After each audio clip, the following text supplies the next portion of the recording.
Now, since '95, literally, I mean, you're only talking about 12 years.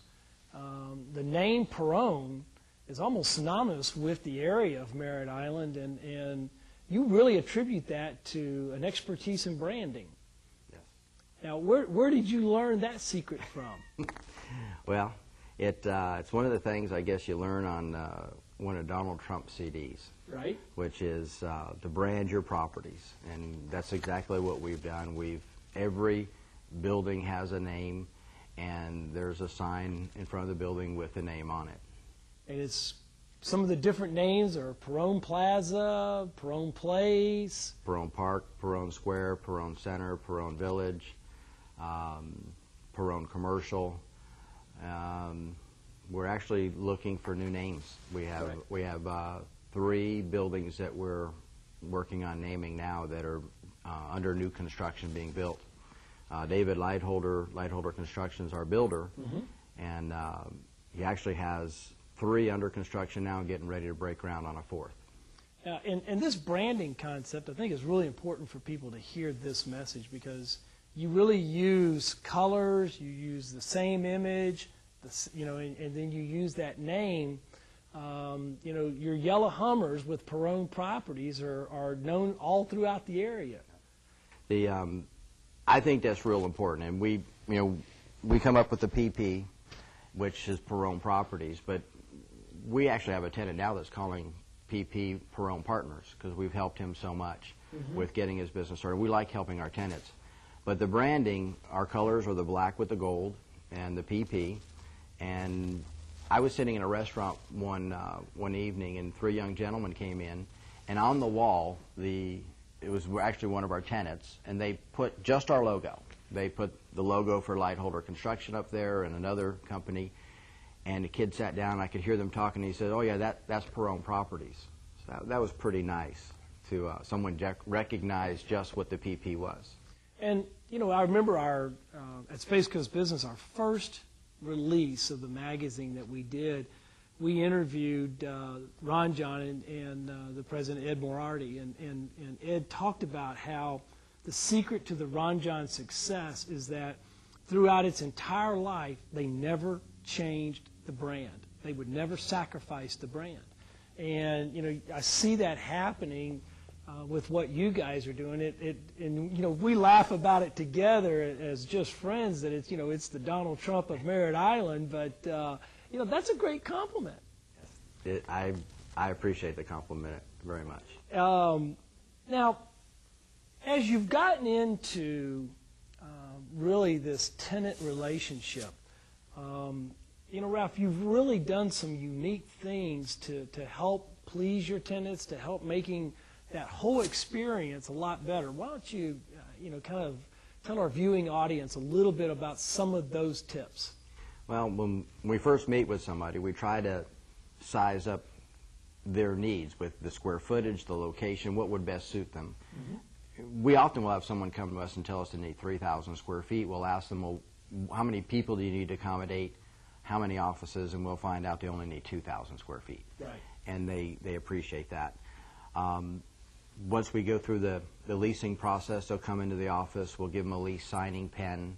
We give them a beautiful Tommy Hilfiger bag. I've got my Perrone Properties pen right here. Yep. That's my 20th anniversary. Celebrating 20 years. Yes. All right. And it's a nice pen, too. Well, and it's our company colors. It's the gold and the black.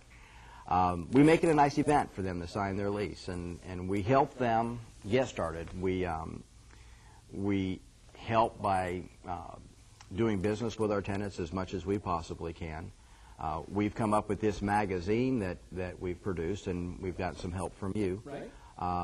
And the idea of the magazine was to help our tenants, bring business to our tenants, and we realized that if we could get some of the local sponsors in our area to help with paying the costs and putting an ad in there, that we could even do more.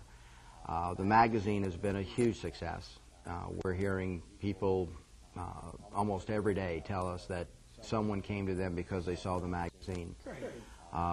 We did 3,275 magazines, and we've got them in newsstands, we've got them in the Chamber of Commerce office.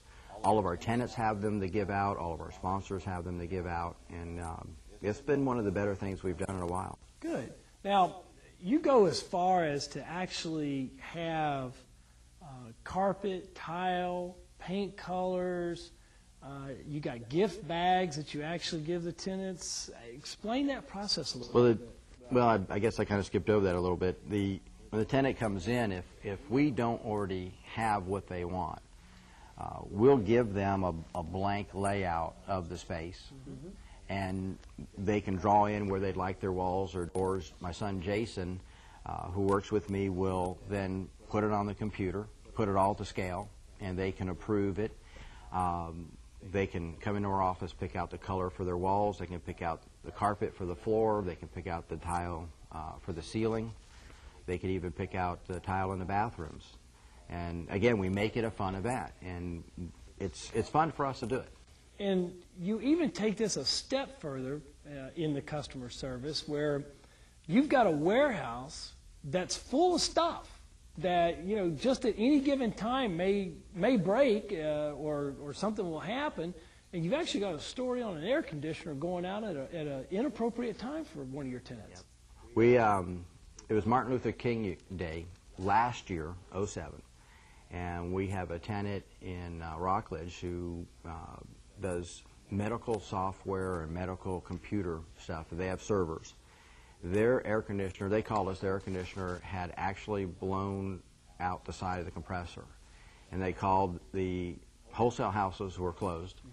But we actually stock air conditioners in our warehouse. So currently now we have over 17 air handlers and about 10 of the compressor units.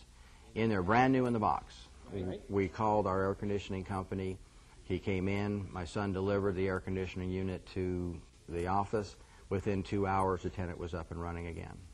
And I would believe that tenant would be pretty loyal at that point. Well, they were very happy. Yeah. I don't know they would have gotten it anywhere else. No, I can't think of any place.